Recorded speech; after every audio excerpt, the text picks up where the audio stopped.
Blues. You were not from Chicago originally, you were from Largely through Nick. Nick did everything except when I was in Chicago and went down to Maxwell Street into the ghetto. He didn't go with me. No, dangerous. Yeah, he didn't have a gun that time. I went down there with 3 white girls dressed to the hilt in a rented car. And I never will forget that experience. That was one thing I wish that I wasn't there. And my manager at the time was the person who introduced me to Nick and Paul Butterfield and all those people. That's how Nick and I met. And he was a hoodlum also. He was a gangster, and he was a criminal from the word go. And he wouldn't go down to that neighborhood. I called him up at the payphone in the back of this blues club and said, "Ron, you got to come and get me out of here. They're going to kill me." I mean, they were going to kill me. Man, I was sitting there. How did you get out? Everything they didn't. Yeah. How did I get out of there? I went down to see. God, who was James? Who was the drummer? Sam Lay. I went down there to see Sam Lay's band. Sam said, "Come on down and see my band." So I went down there. I was the only white guy in the place. And Nick and I had done a show in Chicago then. And we were billed as the Quick and Nick. We did the Auditorium Theater. We played the Fathers and Sons Blues Jam. They had every blues musician you could think of was there. And we were some of the only white people there, except for Duck Dunn and Butterfield and Bloomfield. Very few. You know, and I got to meet all these blues greats, people that really influenced me. See, when I was in college, it was there was a big folk revival. And it was very scholastic, very academic. In other words, we would study these people. I studied Leadbelly.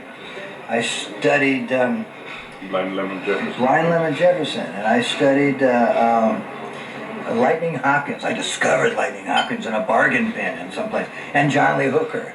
And Howlin' Wolf. These were people that nobody in my circle who were studying people like Sleepy John Estes and people like that. You know, they'd never heard of these people. Sonny Terry and Brownie McGee. They knew about those. Howlin' Wolf? Oh, somebody I discovered, you know. And I sat there and I listened to all that stuff and was greatly moved by it. I mean, I got into playing, but I never got into. I think that Nick probably taught me more about playing the blues than anything else. And it was just, as we say in the United States, it was guilt by association. Actually, when I met Nick for the first time, I had heard about the legendary Nick GRAVENITES from my manager. I heard all these stories about how he was the musician's musician, and Nick came out and from Chicago and was staying at my manager's house. And at the time, he was having, my manager was having marital problems. And all he needed was Nick. So in the middle of the night, and I had this band that I was in, this young band called Quicksilver Messenger Service. And Nick we had talked about it, well, whenever you do a record, GRAVENITES is going to produce it. He is a musician's musician, he knows everything, okay. And I was going to meet this legendary blues man. I met him in the middle of the night. Ron Pulte brings him into my house.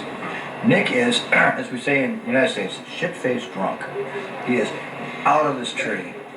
And I was very impressed. Here was my first experience with a real blues man. And I remember he had this jacket, which we later called his shoulder man bar. Yeah, he came in with this jacket. And in the right-hand pocket, he had a bottle of rye. In the left-hand pocket, he had a 38 snub nose. And he would wave both of them around, you know. The producer. And he came, and this is it. And he was going, and to a Californian, you know, this was quite an experience. You know? Like I said, yes. Musician. And I thought, wow. And he sat there, and my manager says, "Look, you got to put him to sleep." And he goes, "Yeah, I got to go to sleep." So, and we had this fold-out bed, folded out. And I'm trying to fold it out, and I got it halfway folded out, so it's like this. And he goes, "That's fine." And he jumped on it. Part of his body went down one side, and the other part went off. I remember Murray and I were sitting there looking at him. Good. And he had these big lumberjack boots on, these huge, heavy-duty hobnail boots. And the hole helped him off with his boot. And we sat there, and he's going, you know, but his head and his muzzle was down the other side of the bed. Unlaced his boot, and we got one boot off. We started for the second one, and he said, "What are you doing?" Well, I'm taking your other boot off. I go, "Nope, only take off one boot. That's enough." He said, "I'm fine, I'm comfortable, see you later." And that was it. That was my introduction to Nick Gravenites. That was the first Quicksilver Messenger Service record. And we ended up living together at that point. We ended up staying at that house. Me and his band, and he had an owl. 25 years later, you still play the blues. Have you ever thought of doing something else? Of quitting the blues? Oh yeah, I've thought of being a brain surgeon, you know. Yeah. If you need someone, let me know. No, I want to be an air traffic controller.